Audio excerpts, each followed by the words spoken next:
Hoje pela manhã eu estava com os meninos num lugar que estavam aprendendo por conta da rinite, uma natação, né?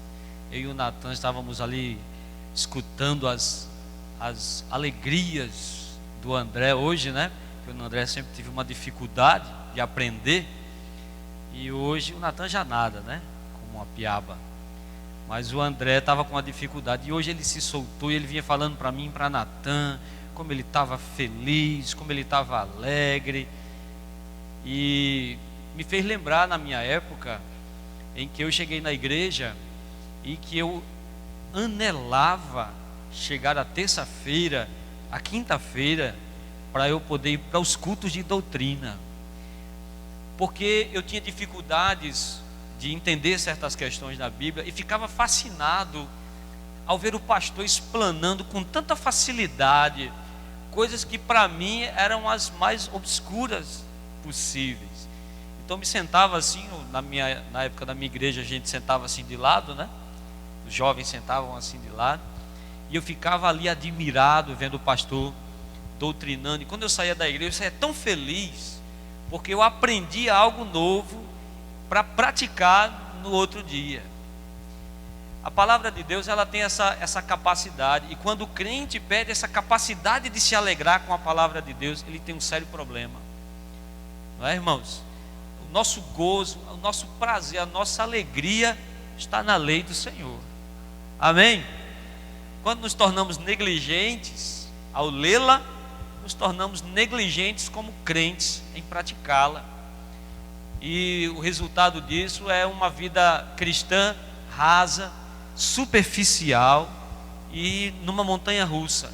Está bem hoje, está mal amanhã, está bem hoje, está mal amanhã. É tão importante que o maior capítulo da Bíblia é um hino de louvor à palavra de Deus, é o Salmo 119. São palavras lindíssimas sobre o cumprimento da lei, sobre o desejo de meditar na lei, sobre o desejo de estar nos atos do Senhor, contemplando a sua lei. Como é maravilhoso, irmãos, poder estar nesse culto, nesse momento, para isso. Amém? O Senhor escreveu esse dia para nós, e é coisa maravilhosa aos nossos olhos, não é? Estamos encerrando aí um período de um mês, o último período da mordomia desse ano. E o tema que foi proposto para essa semana é Vivendo para a Glória de Deus. Nós sabemos que existem vários textos que falam sobre isso: quer comais, quer bebais, ou façais qualquer coisa, fazei tudo para a glória de Deus. O Senhor me direcionou para um exemplo vivo de alguém que viveu sua vida para a glória de Deus. Porque quando nós falamos, quando eu pergunto para você, irmão, hoje aqui conosco, se você se sente abençoado, ou melhor, quando nós falamos que alguém é abençoado, qual é a primeira coisa que vem à nossa mente quando nós dizemos fulano é uma pessoa abençoada? A primeira coisa que vem na mente da maioria de nós, se não todos, é alguém que venceu na vida, é alguém de sucesso, é alguém que está aí nas posições de liderança. Ele é diretor, ele é diretor de uma empresa, ele é presidente de algum lugar, ele é um chefe de alguma forma, não é? Ele está por cima, ele tem uma boa casa, ele tem um bom carro, ele tem filhos bonitos, obedientes, não é? A gente faz um estereótipo de alguém que venceu na vida, porque na nossa concepção o sucesso, ele está ligado diretamente a bens materiais. Quando nós sentamos, às vezes, desavertidamente, assim, sem perceber, nós às vezes sentamos com colegas pastores, e ele diz assim: ô pastor, você é pastor de Água Fria, eu sou pastor de tal igreja, quantos membros tem na sua igreja? Porque o sucesso ministerial para alguns é a quantidade de membros. O sucesso ministerial é para alguém que tem 1.000, 2.000, 5.000 membros nas fileiras da sua igreja. O sucesso ministerial, hoje, para algumas pessoas, diz isso, porque na maioria das vezes, nós identificamos a bênção de Deus de maneira errada. Qual de nós nunca questionou alguém que é ímpio, alguém que não teme a Deus e é muito próspero, e nós às vezes inadvertidamente nós dizemos, fulano é abençoado, porque e ele é ímpio e ele é abençoado. Nós não medimos a bênção de Deus, e graças a Deus que Deus não mede a excelência como nós, não é? Nós caímos no erro de Asaf, do Salmo 73. Asaf, a Bíblia diz no Salmo 73, se lê em casa, que Asaf entrou num dilema. Ele disse, por que é que o ímpio prospera? Por que é que o ímpio consegue as coisas? Por que é que o ímpio é abençoado? Para eles não têm medo do amanhã. Ele disse que quando começou a olhar todas essas coisas, os pés deles quase se desviaram. Quase que ele se desvia da presença do Senhor, porque ele começou a entrar nesse mesmo parâmetro. Nós temos que entender que toda generalização ela é perigosa. Às vezes nós achamos também que todo pobre é salvo e todo rico é condenado. Nós temos certos paradigmas que nós montamos em nós, e esses paradigmas eles são importantes porque são eles que nos levam a tomar decisões na nossa vida. São esses padrões que nós escolhemos que vão determinar o que você vai fazer amanhã, qual é a sua prioridade hoje e onde sua fé vai estar baseada. Porque quando nós entramos dentro dessa generalização e começamos a identificar a bênção de Deus de forma errada, ou nos tornamos derrotistas, ou seja, eu sofro porque Deus quer que eu sofra, eu sofro porque Deus quer assim, eu só vou ser salvo se eu sofrer, eu sou um bom crente se eu sofrer. Nos tornamos derrotistas. Ou temos o outro vértice, que é o triunfalista. Eu não posso adoecer, eu não posso perder, eu tenho que ter o que o meu coração querer, ele vai conquistar. É importante nós entendermos o equilíbrio da bênção de Deus, porque baseado no que nós cremos, nós viveremos para a glória de Deus. Baseado na maneira que nós entendermos o que é bênção de Deus, o que é excelência de Deus, o que é sucesso para Deus, é o que nós vamos pautar a nossa vida. É o que nós vamos escolher, o que vamos fazer amanhã. É o que nós vamos, quando estivermos diante de uma escolha, nós vamos escolher baseado em cima desses parâmetros. Você está me entendendo, irmão? Diga amém. Então, às vezes você pode estar passando por certas situações e pode achar que Deus está te castigando, quando na verdade não o é. Na verdade é uma lição, uma experiência, para que você viva para a glória dele. Então, Deus nos comissionou para a sua glória. Nós fomos criados para a glória de Deus. A queda afetou esse projeto, mas não o derrubou, porque Cristo, ele traz de novo a oportunidade de vivermos para glorificar a Deus. E esse glorificar a Deus não é estar na igreja dizendo glória a Deus, glória a Deus, glória a Deus. Esse glorificar a Deus é dar para que as outras pessoas vejam através de nós que existe um Deus poderoso e zeloso, sejam atraídos por Deus pelo reflexo da glória de Deus em nossa vida. As pessoas são atraídas a Deus pelo nosso testemunho, pela nossa vida, através de tudo que nós fazemos. Nós vamos ver na vida de José que as pessoas eram atraídas a Deus, inclusive o homem mais poderoso do mundo naquela época, que se considerava até um Deus, que era Faraó, foram atraídos e tiveram que reconhecer a soberania de Deus por causa da vida de José e por causa do que Deus fez na vida de José. Então, nós vamos ver que José, dentre outros exemplos da Bíblia, teve uma vida que glorificou a Deus. E nós vamos ver que através de alguns detalhes da vida de José, nós também podemos ter uma vida que glorifique a Deus. Posso ir um amém? Então, o texto que nós lemos traz uma síntese da história de José. José era um irmão mais novo, mas era aquele a quem Israel amava mais, não só por conta do seu filho na velhice, mas também por ser filho da mulher a quem ele amava.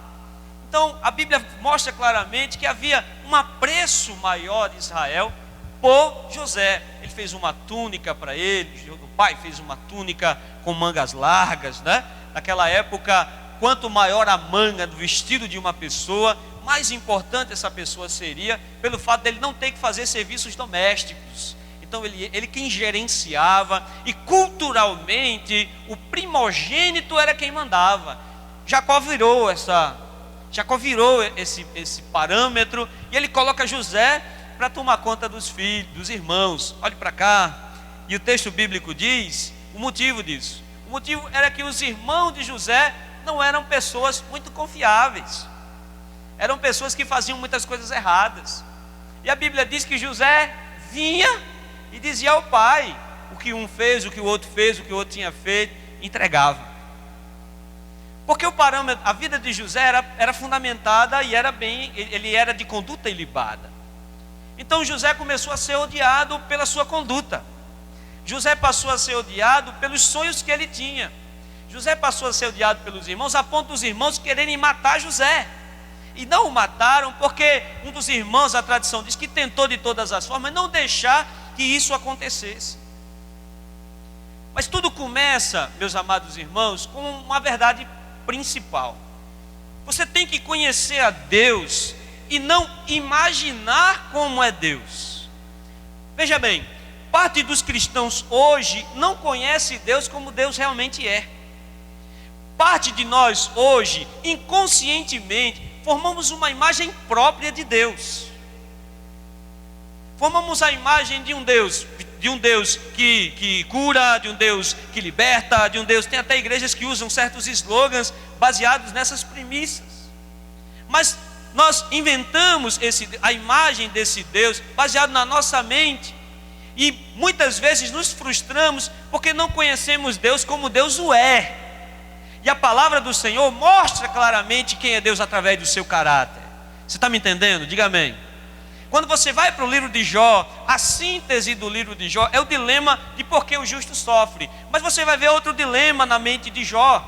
Na mente de Jó, na concepção dele, Deus não permitiria que o justo sofresse, a menos que o justo estivesse em pecado.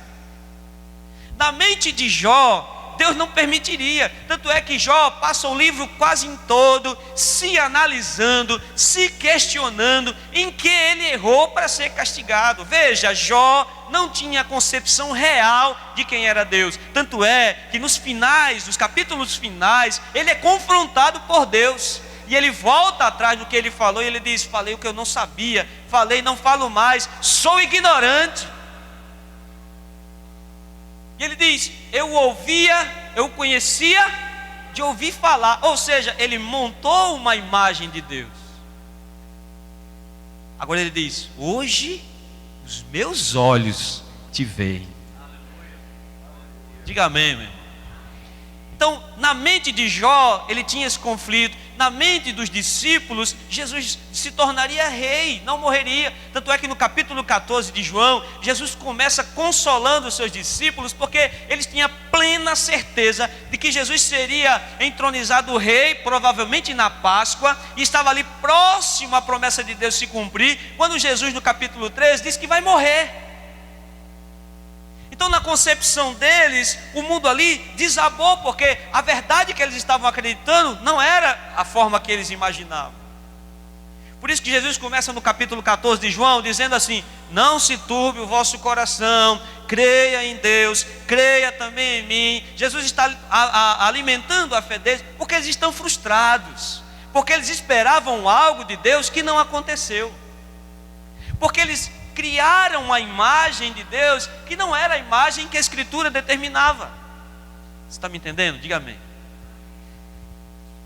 Uma prova, nós poderíamos fazer aqui uma prova de campo agora. Nós poderíamos fazer uma análise de campo aqui entre nós, e eu lançar aqui para os irmãos uma simples temática doutrinária, uma doutrina basilar da nossa fé, que nós teríamos aqui certos conflitos. Se eu lançasse aqui, por exemplo, a ira de Deus, e nós fôssemos debater a ira de Deus, nós sairíamos daqui com as mais variadas concepções sobre a ira de Deus. Porque eu já escutei em igrejas, por exemplo, que Deus não se ira, porque Deus é um Deus de amor. E uma das faces do amor, olhe para cá, é a justiça. E uma das faces da justiça é a ira, é o zelo. Então, quando nós montamos essa imagem de Deus, nós temos que entender que nós temos que corrigi-la e moldá-la à palavra de Deus. Lucas capítulo 11, verso 34, Jesus diz: são os teus olhos a lâmpada do teu corpo. Se os teus olhos forem bons, todo o teu corpo será luminoso, mas se forem maus, o teu corpo ficará em trevas. Ou seja, o que você vê, o que você crê, o que você tem como regra, é aquilo que guia você.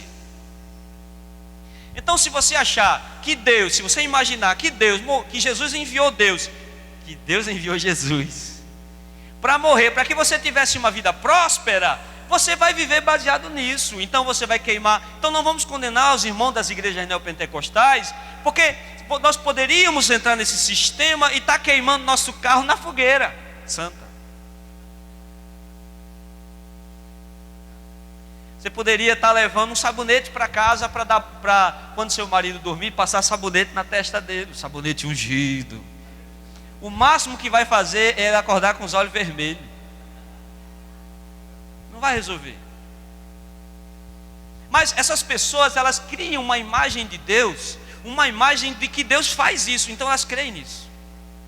Elas criam a imagem de que Deus, Ele unge um copo d'água que está em cima da televisão, pelo simples fato de estar em cima da televisão, e bebe aquela água com muita convicção. E ai de você se disser que isso não é real. Ai de você se disser para um católico, por exemplo, que a bênção que ele alcançou, a graça que ele alcançou, não foi da Nossa Senhora do Carmo, não foi de Santa Luzia, porque o Deus que eles criam é essa imagem. Por isso que nós não podemos entrar no mesmo mérito e criar um Deus que nos satisfaça. E quando isso acontece, nós vamos à Bíblia e impomos a nossa verdade para que Deus seja do jeito que nós queremos. E não é assim que tem que ser. Nós é que temos que ser do jeito que Deus quer. Diga amém. Jesus está dizendo isso. Os seus olhos são a lâmpada, é o leme da sua vida. A sua forma de ver o assunto determinará como você vai agir com ele. Se para você alguma coisa não é importante, se uma data, agora eu vou botar muito marido no estreito agora. Se uma data para você não é importante, você não lembra. Se eu for perguntar aqui a alguns torcedores de futebol, ele vai saber até o último ano que algum time foi campeão. Santa Cruz é fácil, porque foi campeão muitas vezes agora pertinho. Mas você vai tentar, ele vai lembrar da data que começou a trabalhar, ele vai lembrar de data tal, ele vai lembrar de data tal, ele vai esquecer o que ele não dá importância. Botei você no estreito, não foi, irmão? Então compre um buquê de flores bem bonito no aniversário da sua esposa, bote para apitar no seu celular, bote na geladeira, bote na carteira, faça alguma coisa, varão, mas não esqueça a data do casamento, e nem a data de nascimento, e nem a data do primeiro beijo, e nem a data que começou a namorar. É muita data, viu, irmão? Eu tenho um livro lá em casa só de data. Então veja, quando você cria a imagem de Deus, meu Deus, estamos só na introdução. Quando você cria a imagem de Deus, Deus não se responsabiliza pelo que você acha. Deus não se responsabiliza pela palavra do pregador, quando o pregador diz está curado e não está. Deus não se responsabiliza pela palavra do profeta, quando o profeta diz a cura está sobre sua vida, levante e ande. Se Deus não falou, a palavra vai cair por terra, sim. Porque Deus não se responsabiliza com o que você acha, Deus se responsabiliza com a sua palavra. Passará céu e terra, mas essa palavra ela vai se cumprir na integralidade. Ponto, vírgula. Jesus disse que não vai passar um pingo no i sem se cumprir. Mas o que você acha? Me permita ser bem franco e ser bem duro. Mas o que você acha para Deus é irrelevante. Não muda Deus. Você não muda Deus. Você pode pular, você pode espernear, como aquela criança no supermercado que quer um brinquedo e o pai não quer dar. Você pode espernear, pode brigar, pode dizer, Deus, eu não quero mais saber do Senhor. Quem é que sai perdendo? Veja bem, eu digo isso Porque quando nós vamos para a Escritura, José o conhecia muito bem. José usou a lei de Deus a seu favor. Eu não estou falando isso com demérito. Eu não estou dizendo com isso que José fundou uma igreja neopentecostal e usou a lei para ser abençoado. Não, ele entendia que se ele permanecesse fiel a Deus, Deus seria fiel com ele.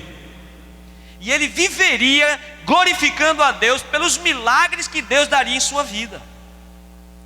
Porque nós vamos ver isso na vida de José. E veja, quando José viveu, a palavra era transmitida por tradição oral. Ou seja, o pai falava para o filho falava para o seu filho.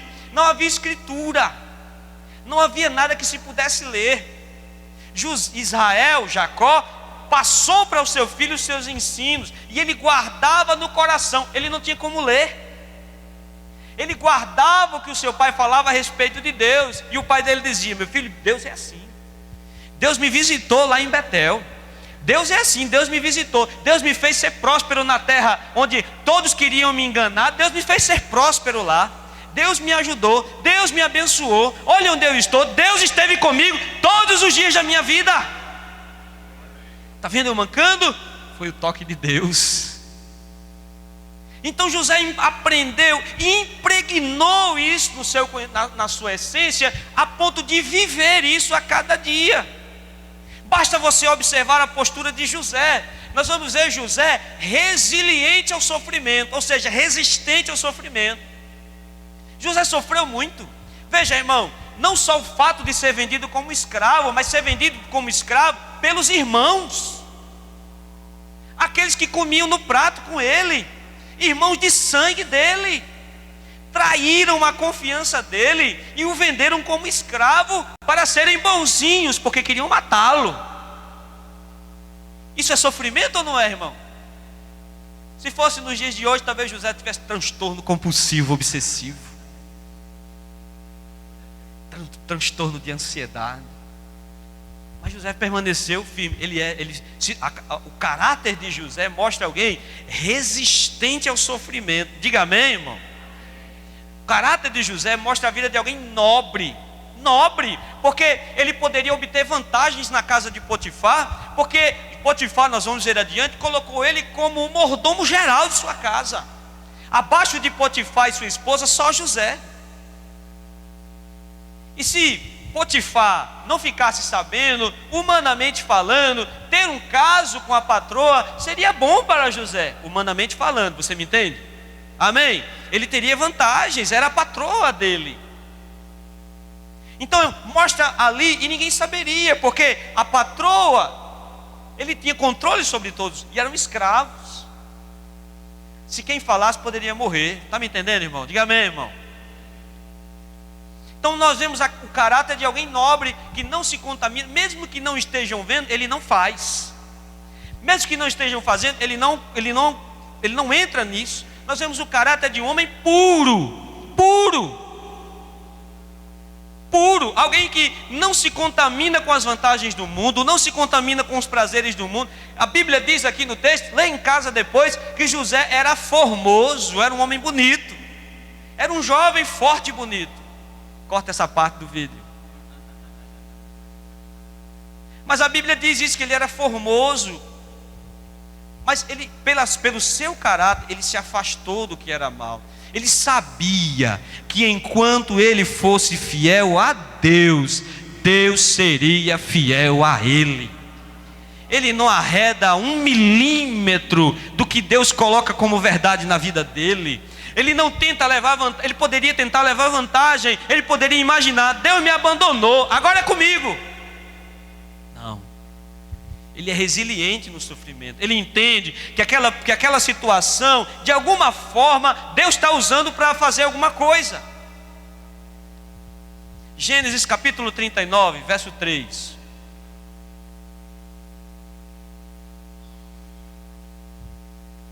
Vendo Potifar que o Senhor era com ele, escute, vivendo para a glória de Deus. O que é glorificar a Deus? É atrair as pessoas pelo testemunho para Deus. Veja o que ele diz: vendo Potifar que o Senhor era com ele, e que tudo que ele fazia, o Senhor prosperava em suas mãos, logrou José mercê perante ele, e ele o pôs por mordomo de sua casa, e lhe passou às mãos tudo o que ele tinha. Rapaz, esse jovem aí é um jovem de Deus. E é fácil hoje a gente falar de Deus. Naquela época tinha vários deuses. O Deus desse jovem aí é Deus mesmo. Porque aonde o menino bota a mão, prospera. Se o menino ia para a horta, se o rapaz ia para a horta prosperava. Se o rapaz ia tomar conta do gado, das ovelhas, prosperava. Aonde o rapaz chegava, prosperava. Se o menino tomasse conta do dinheiro, o dinheiro prosperava. Você ia fazer o que com um homem desse, irmão? Toma aí, meu filho, toma de conta. Me dá só os juros. Toma de conta de tudo que é aí. E ele diz: o Senhor é com ele. Diga amém, meu irmão. Deus é com ele. Ele se manteve puro, ele se manteve fiel, ele se manteve obediente. Sabe o que foi que Deus fez? Abençoou a vida dele. Tudo que ele fazia, tudo que ele fazia. Nós vamos ver mais adiante. Abra agora no mesmo capítulo 39, só que no verso 21. Capítulo 39, verso 21. O Senhor, porém, era com José. Aqui, escute, ele já está preso. A esposa de Potifar caluniou ele. Potifar pega ele, joga ele na prisão. Ora, irmão, Potifar era um dos oficiais de Faraó. A mão de Deus não permitiu que José morresse. José foi preso. Mas você acha que Potifar diz: coloca ele aí na melhor cela? Como passa nos filmes, né? Potifar abraça José: ô meu filho, fica aqui. Só faltava ter ar-condicionado na cela. Não, era um buraco. Potifar, eu creio piamente que Potifar queria que ele sofresse. Quando você vai para o versículo 21, veja, ele está na masmorra, ele está no calabouço. O Senhor, porém, era com José, e lhe foi benigno, ou seja, foi bom para José, e lhe deu mercê perante o carcereiro, o qual confiou às mãos de José todos os presos que estavam no cárcere, e ele fazia tudo quanto se devia fazer ali. Verso 23: e nenhum cuidado tinha o carcereiro de todas as coisas que estavam na mão de José, porquanto o Senhor era com ele, e tudo que ele fazia, o Senhor prosperava. Ele está num buraco, ele está no fundo do poço, ele está onde ninguém mais vai chegar, e lá Deus abençoava José. É lá no fundo do poço, na última instância que a humanidade pode chegar, na escória da vida, na masmorra. Eu vou te abençoar lá. Eu vou te abençoar lá. Um preso tomando conta de outros presos. A gente vê isso hoje aqui, mas naquela época era difícil. José caminhou com Deus. Olhe para cá, veja, ele sai como príncipe da tribo dele. Ele é vendido como escravo para Potifar. Ele desce para o calabouço. Era para um homem desse se revoltar. Era para um homem desse chutar o balde e dizer: não, eu vou resolver do meu jeito, Deus me abandonou. Porque é assim que muitos de nós faz. Deus me deixou, agora é comigo. Mas José vivia num propósito para glorificar a Deus. E ele sabia, irmão, que se ele ficasse na lei de Deus, Deus tomaria conta dele. Deixa Deus tomar conta de você, meu irmão.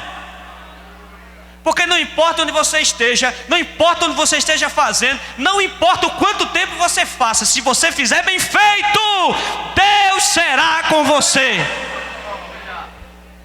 Deus vai fazer as tuas mãos prosperarem. Essa é a promessa de Deus. Isso não é movimento neopentecostal, não. É a palavra de Deus. Você pode estar na recepção de algum lugar, você pode estar varrendo, você pode ser gente, você pode ser o que for. Se você for fiel, Deus vai te abençoar.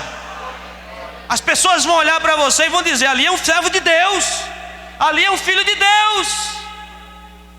Se você prestar atenção no texto, a Bíblia diz que José foi logrando mercê. Ele foi subindo de degrau em degrau. Ele caía aos olhos do homem, mas ele subia nos degraus de Deus.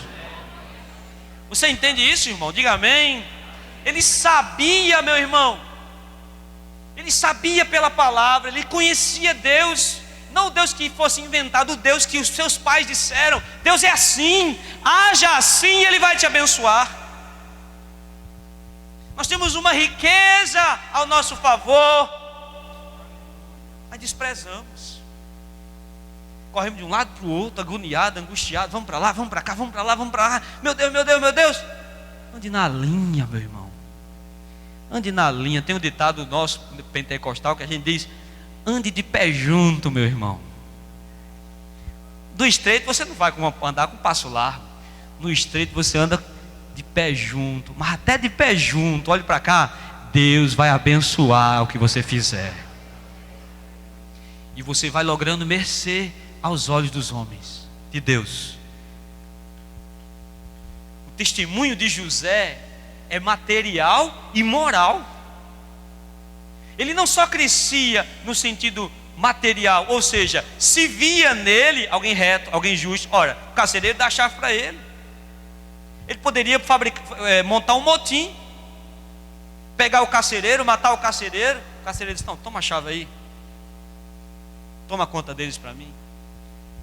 E aquele lugar que era tenebroso, escuro e úmido se transformou num lugar bom, porque a Bíblia diz aqui no texto que nós lemos que tudo que era para fazer, José fazia.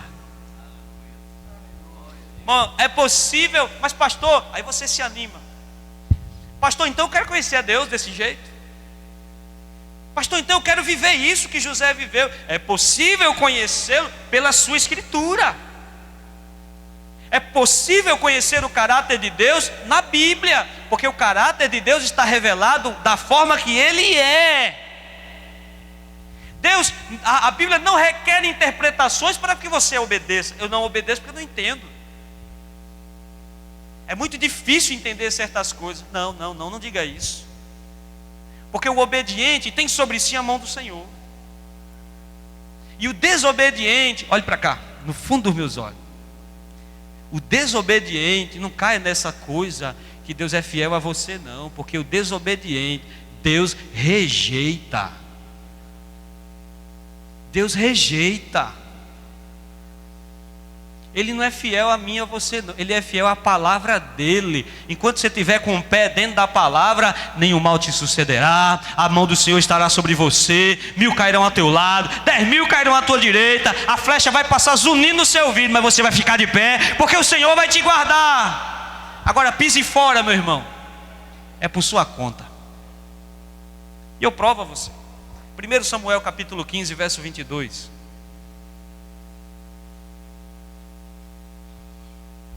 Porém Samuel disse: tem porventura o Senhor tanto prazer em holocaustos e sacrifícios, quanto em quem obedeça a sua palavra?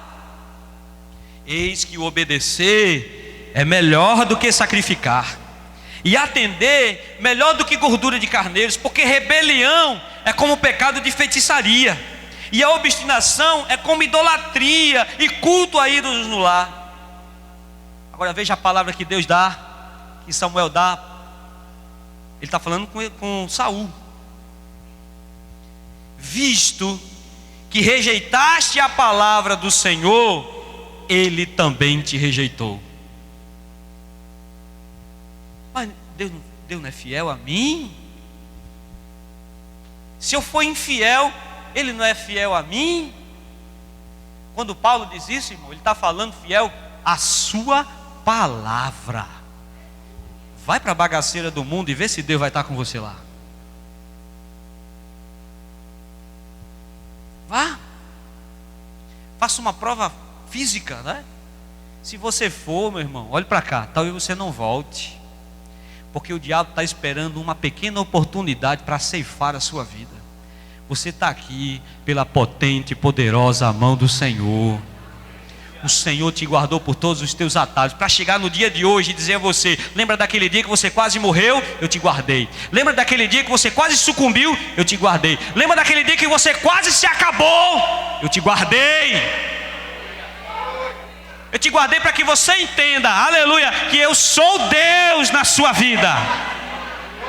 Agora, se você me rejeitar, eu te rejeito. José entendia isso. José entendia que se ele escapasse disso, ele sofreria. Ele poderia subir aos olhos dos homens, mas ele cairia aos olhos do Senhor. E não me lembro muito bem agora qual foi o pregador que disse, mas foi um pregador avivalista do século passado. Ele dizia: o melhor lugar para estar é no centro da vontade de Deus e com Jesus. É melhor estar com Jesus no inferno.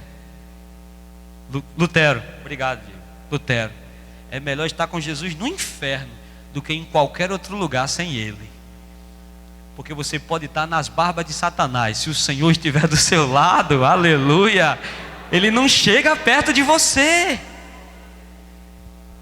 Ele não toca em você, Ele não faz mal em você. O máximo que Ele vai fazer é ficar lá do outro lado da rua e dizer: não tem homem aí não, venha que eu vou derrotar vocês, eu sozinho derrubo vocês. Ele vai gritar do outro lado, mas um menino com uma pedra vai derrubá-lo.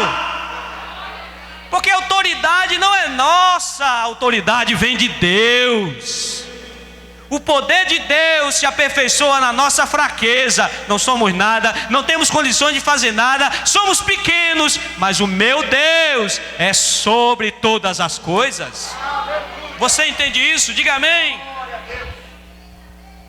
O Senhor lhe dará oportunidades, irmão. Porque, veja, Deus dará oportunidades nessa sua jornada, nessa vida, para que você glorifique a Ele. Veja o modo que Deus trabalha. Ele vai abençoar a sua vida. Você entendeu o que eu falei? Ele vai abençoar a sua vida, para que todos que estão ao redor vejam você e digam: eis ali um homem de Deus, uma mulher de Deus. Ele não tem condições de fazer, ele não tem condições de ter, ele não tem condições de ser o que ele é, mas ele é, porque Deus quer que ele seja. Gênesis 40, verso 1.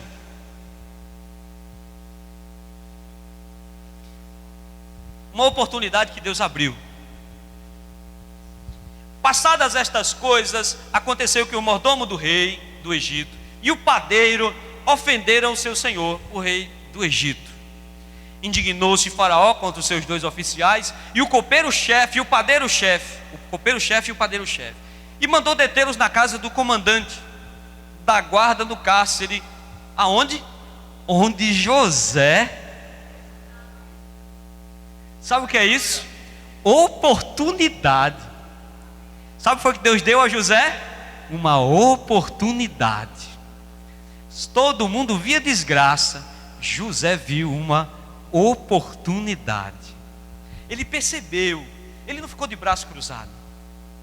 A gente acha que esperar em Deus é deitar numa rede, Deus vai mandar um emprego, aleluia. Senhor, manda, aí dorme. Isso é oração de preguiçoso. Aí usa até o livro de Ageu: ainda não chegou o tempo de trabalhar. Ordinário, preguiçoso, não chegou o tempo, aleluia. Com 15 anos eu estava numa oficina, me agarrando com caixa de marcha de F4000. Os mecânicos me botaram no estreito só para tirar onda comigo. Tiraram a caixa de marcha, fica aí embaixo, Senai, porque era do Senai. Fica aí embaixo, Senai. Tiraram a caixa de marcha da F4000, a bicha riou por cima de mim. Nem tamanho de gente tinha, era menor do que eu sou hoje. Ainda, escute varão, ainda não chegou o tempo de trabalhar. Parai, ficai de pé e veja o que o Senhor fará. Lembra de preguiçoso. Está pegando a palavra para usar heresia. Esperar em Deus é observar as oportunidades. Vai chegar alguma coisa, está imprensado, está difícil, meu Deus, que agonia, mas eu vou olhar para cá, Deus vai mandar alguma coisa. O que, aonde, eu não sei, mas eu estou atento. O radar do crente, aleluia, é a coisa que pega qualquer coisa. Os dois desceram para a cela. José disse: tem alguma coisa aí, tem alguma coisa aí. Isaías capítulo 45, verso 2, que texto maravilhoso. É um texto que vai ao seu coração nessa noite. Eu irei adiante de ti, endireitarei os caminhos tortuosos, quebrarei as portas de bronze e despedaçarei as trancas de ferro. Ele vai na nossa frente. O caminho está torto, ele aplana.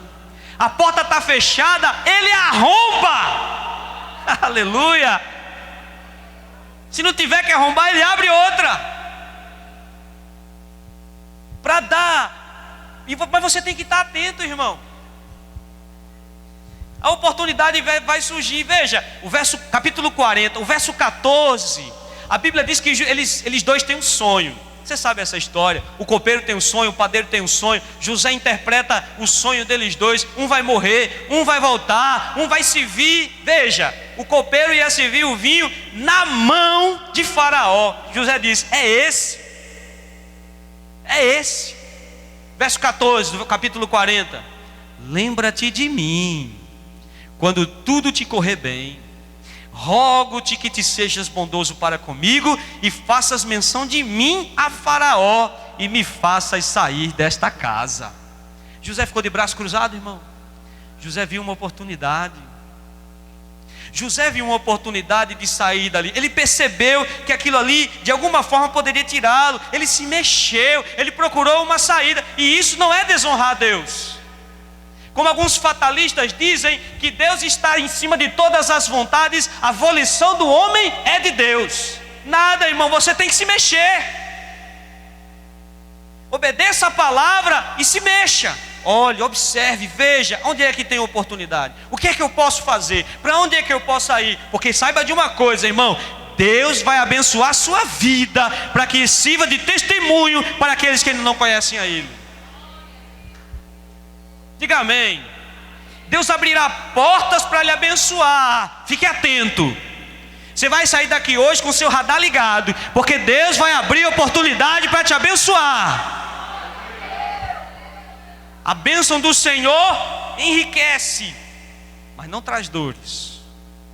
Você tem que ficar atento, porque tem maldição que vem embalada em embalagem de bênção. Fique atento. Mateus capítulo 10, verso 16. Jesus diz: eis que eu vos envio como ovelhas para o meio de lobos. Sabe quem é? Somos nós. Mas veja o conselho que ele dá: seja prudente como as serpentes e simples como as pombas. Olha, seja prudente. Quem morou aqui no interior, talvez você que nasceu e se criou aqui no Grande Recife, só tenha se deparado com escorpiões. Mas no interior tem umas cobrinhas, uma chamada cascavel. A cascavel ela tem um chocalhozinho lá para dentro dos matos. Quando você pisa uma certa distância, o chocalho, porque a serpente, ela é atenta ao seu derredor. Dificilmente uma serpente é pega desapercebida. Você me entendeu? Diga amém. Seja prudente como uma serpente, fique atento. Fique de olho, porque o meu Deus, o seu Deus, vai abrir uma oportunidade para você. Uma porta vai se abrir. Abriu para José. Abriu para José. Você não precisa ser ardiloso. Você não precisa trabalhar pelos bastidores. Eu já presenciei homens dizendo assim: vamos orar. Vamos orar para que isso aconteça. Só que nos bastidores ele vai e fica trabalhando. É ardiloso. É pernicioso. Quando você diz vamos orar, olhe para cá, é Deus quem vai resolver. É o nosso Pai que resolve. Mas você tem que estar atento e esperar, aleluia, na potente e poderosa mão do Senhor. Eis aqui a explicação do Salmo 127. Aos seus amados Ele dá. Eis aqui a explicação. Vamos para o capítulo 41, irmão, de Gênesis, verso 37 ao verso 44.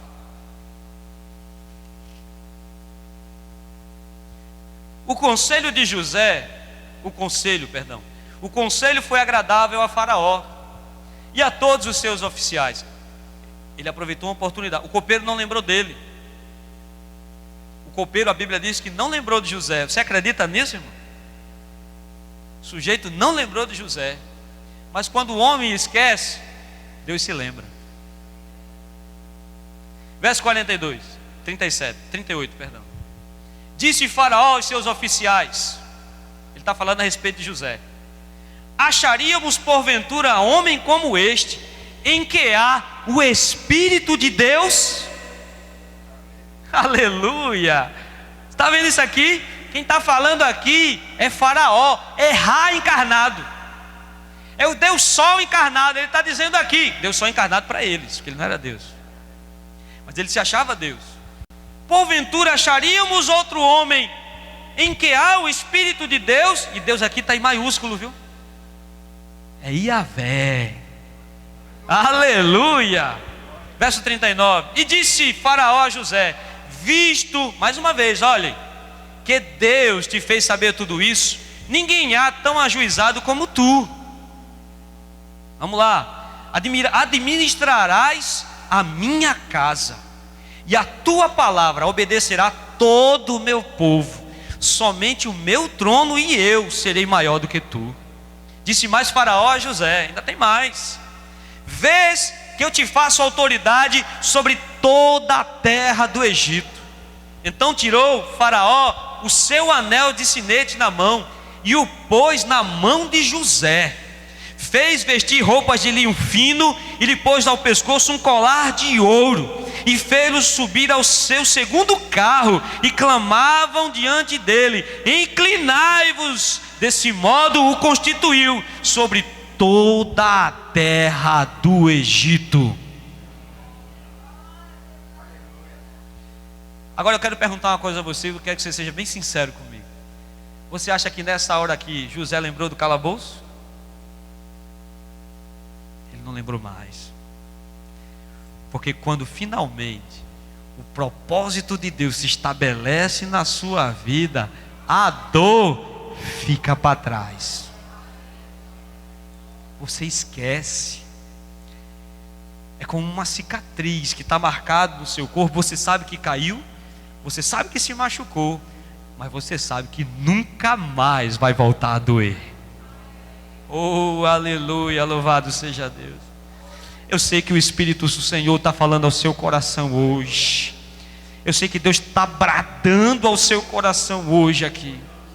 Deus está falando com você porque ama você, tem zelo pela sua vida, e sabe que você está passando por uma prova terrível e angustiante, mas o Senhor, aleluia, o Deus de José, o Deus de Jacó, o Deus que mandou Jesus, o nosso Deus,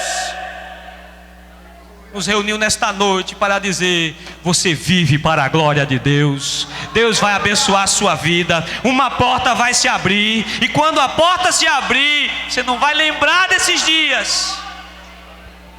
Serão dias que ficarão na sua memória, serão dias que ficarão para trás, e de glória em glória nós viveremos glorificando ao Deus dos céus. Aleluia. Deus tem trabalhado na nossa vida dessa forma. Aos seus amados Ele dá, Ele abre as oportunidades. Enquanto você está dormindo, Deus está criando uma situação lá não sei aonde, para que uma porta seja aberta para você.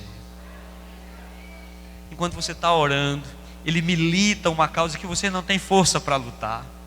Enquanto você está descansando nele, Ele arregaça suas mangas, no bom sentido da palavra, e Ele começa a trabalhar ao seu favor.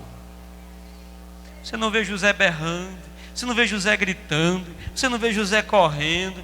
O que você vê é a mão do Todo-Poderoso indo para onde José vai. Para onde ele for, a mão está aqui, ó. Para onde ele vai, a mão está aqui, ó.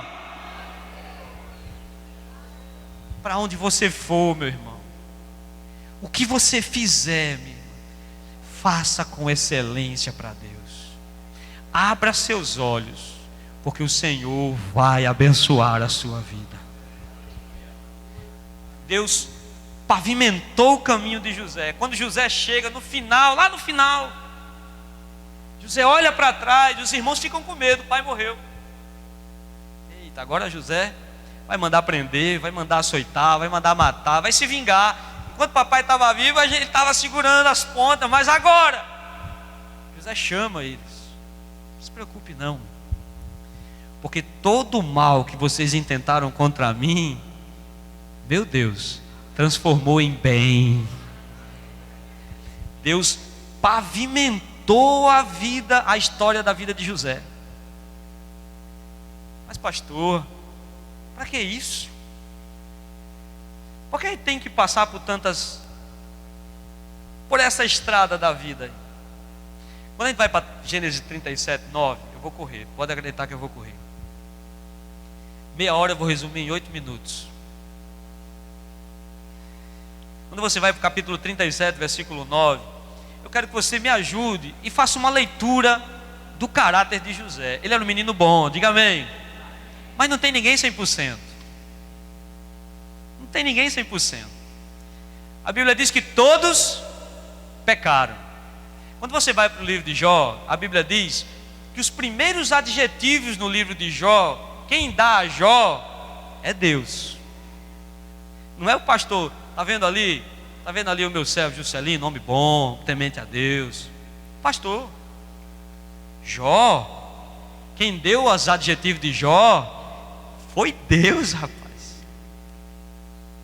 Homem reto, homem justo, homem que se desvia do mal. E mesmo assim Jó tinha seus defeitos. Capítulo 37, verso 9. Eu quero que você, porque não temos muito tempo, mas eu quero que você olhe aqui e veja algo que eu vi, que o Senhor me mostrou aqui quando eu estava estudando. Teve ainda José outro sonho. Ele já teve um sonho. No primeiro sonho, ele contou aos seus irmãos. O que foi que aconteceu? Seus irmãos ficaram com ódio dele, ódio. E a partir daquela hora, não falavam mais pacificamente com ele. O que não falava mais pacificamente? Você chega para alguém que está com raiva de você, diz assim: que hora é? Hora de comprar um relógio. Quando alguém já tem algo contra você, você diz bom dia, ele vai dizer por quê? Era assim, o ambiente da casa estava desse jeito. Por causa do sonho que ele falou, por causa do carinho do pai. Aí veja, no versículo 9, teve ainda outro sonho. O que é que você faria? Você ia contar para os seus irmãos? Ia? Ia não. Você viu que o negócio esquentou? Olha o que é que ele faz aqui. Ele vai contar para os irmãos na frente do pai. Eu quero ver se eles vão fazer uma coisa comigo. Eu tive um sonho. No sonho, a lua, as 11 estrelas, o sol se curvavam diante de mim. Botou até Israel para se ajoelhar. Tem uma pitadazinha aí de alguém que de certa forma foi inflado. E não julgue o nosso irmão José. Talvez nós fizéssemos a mesma coisa ou pior. Você está me entendendo? Está entendendo, irmão? Eu não estou querendo jogar José. Estou dizendo que José é um pecador. Não. Mas a gente vê uma pitadazinha aí de ego. Eu tive outro sonho. E no sonho agora não eram os feixes não. Era o sol, era a lua, eram as estrelas. Aleluia. Imagine se esse menino com 17 anos, com essa mentalidade, assume o governo do Egito. Será que ele seria misericordioso com seus irmãos? Será que ele seria tão benevolente? Vem cá, meus irmãos, eu quero abraçar vocês. Eu vou sustentar vocês até o último dia de suas vidas. Será que ele faria isso? Ele ainda brincou um pouquinho, não foi, irmão? Bota a taça ali, tira a taça ali, vou prender, manda chamar. Você está me entendendo, irmão? Diga amém. Era necessário passar pela casa de Potifar para aprender a ser caluniado, para aprender a administrar, para aprender a estocar, para aprender a gerenciar. Era necessário descer o calabouço, a masmorra, para não ser orgulhoso e para quando chegar em qualquer outro lugar, zelar pelo aquilo que ele recebeu. Você está nessa estrada pavimentada que Deus preparou na sua vida. Talvez você esteja na casa de Potifar, talvez você tenha descido a masmorra, mas Deus está te ensinando para dias melhores. Nesse momento, repito, Deus está pavimentando o seu caminho. Fique atento, a porta se abrirá. Por último, veja o propósito de Deus nas situações. Gênesis capítulo 50, versículo 20. Foi o texto que nós falamos.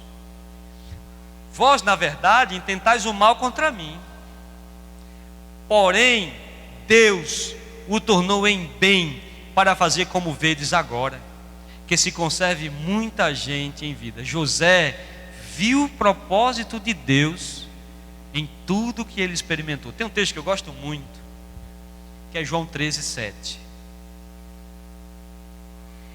O que eu faço agora, você não entende, entenderás depois. Diga glória a Deus, aleluia.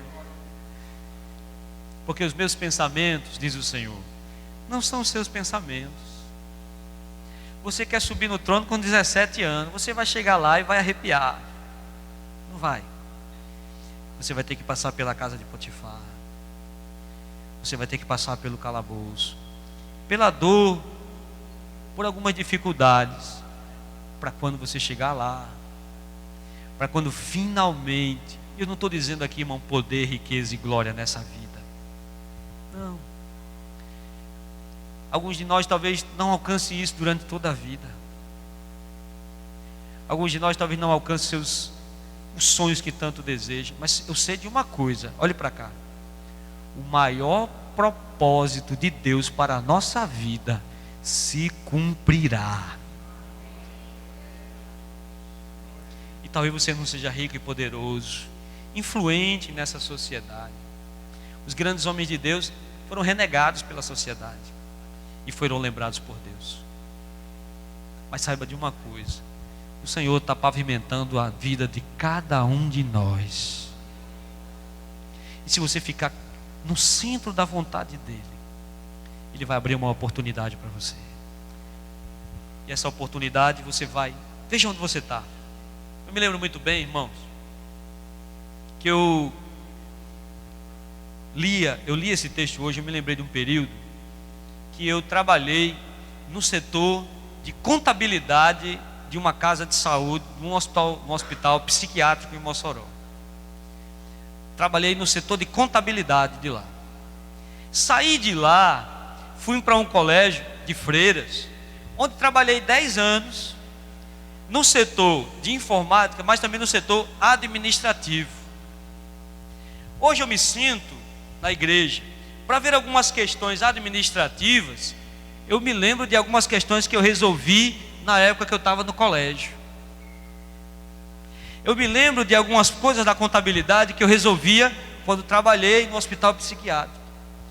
Deus pavimentou meu caminho para que quando eu fosse viver o propósito dEle, eu estivesse preparado para aquilo que Ele me chamou.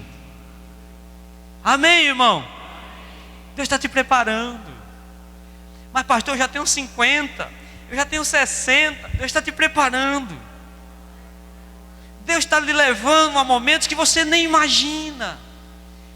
E quando você chegar naqueles momentos, você tem que ser benevolente e entender que foi a graça de Deus que te deixou lá. E você tem que ver o propósito de Deus nas situações. Num namoro que se frustrou, numa demissão de emprego, num projeto que não deu certo, numa decepção amorosa. Se acabou, é porque Deus tem algo melhor. Você crê nisso? Diga amém. Tem gente que fica tão aflito, com ciúme, agoniado, angustiado, ciumento. Eu me lembro muito bem, quando eu me converti, eu era noivo. E eu era um pouco ciumento. Pouco. E aí eu me lembro bem, quando eu me converti, eu entendi os propósitos de Deus. Você entende os propósitos de Deus? Amém? Eu fiquei livre. Mas irmão, e se ela arrumar outro? Se ela arrumar outro é porque Deus tem algo melhor. Hoje eu não durmo. E se você... Deus... Meu Deus. Não vamos orar para que o motor bata, não. Deus, o nosso Deus, Ele tem os seus propósitos. Veja a pavimentação da história, daquilo que Deus está projetando para a sua vida. Diga amém, meu irmão. Não é coincidência, não. Você entende isso? Amém?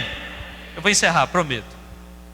Deus não deixou de te amar. Ele está te preparando. Sua vida glorifica a Deus. Diga amém. Diga, minha vida glorifica a Deus. Com convicção, minha vida glorifica a Deus.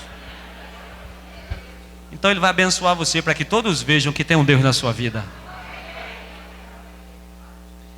Ele vai abençoar para que todos vejam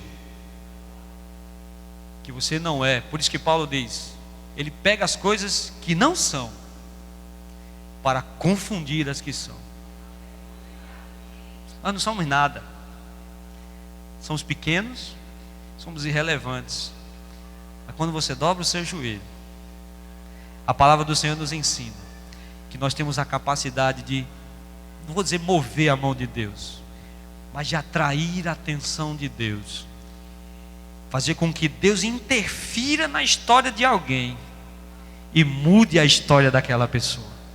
Você não é nada lá fora, mas aqui você é o embaixador do Senhor Jesus. Sua vida glorifica a Deus. Meus parabéns. Ele vai abençoar a sua vida, para que as pessoas vejam. As pessoas verão Deus em você. Você é um espelho. José soube esperar em Deus, porque conhecia Deus, e Deus tomou conta de José.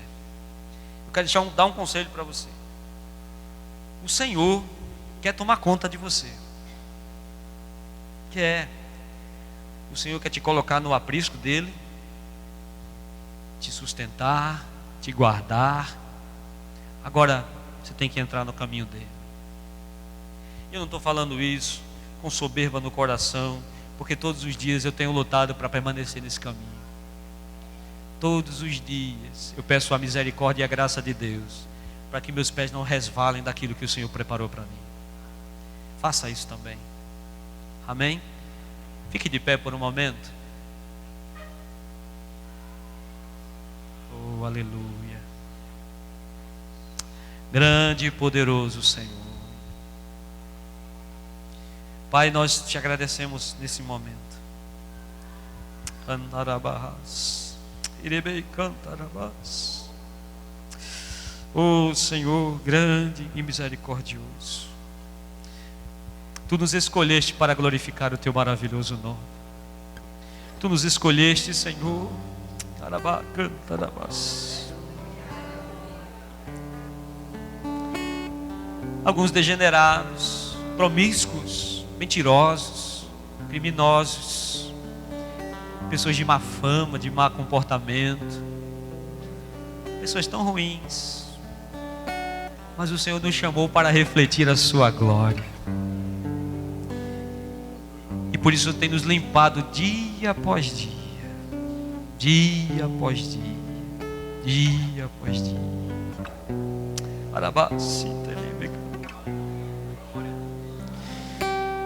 Oh Pai, mas às vezes ficamos tão cansados, tão sobrecarregados. Às vezes nós olhamos tanto para o mundo que esquecemos de olhar para o Senhor. Nós olhamos para as afrontas, nós olhamos para os ataques do inimigo, para as decepções desta vida. Alguns dos teus filhos chegaram aqui tão magoados, tão tristes. E o seu Espírito Santo, Senhor, fala ao coração dos meus irmãos hoje. A estrada está sendo pavimentada, o caminho está sendo construído. lá na frente, lá na frente, lá na frente você vai olhar, lá na frente você vai observar e vai ver que não houve buracos, não houve solavancos. A estrada está perfeita porque foi o caminho que Ele determinou para transformar-nos em novas criaturas. Ajuda-nos a crer, ajuda-nos a confiar. Oh meu Deus, ajuda-nos a esperar.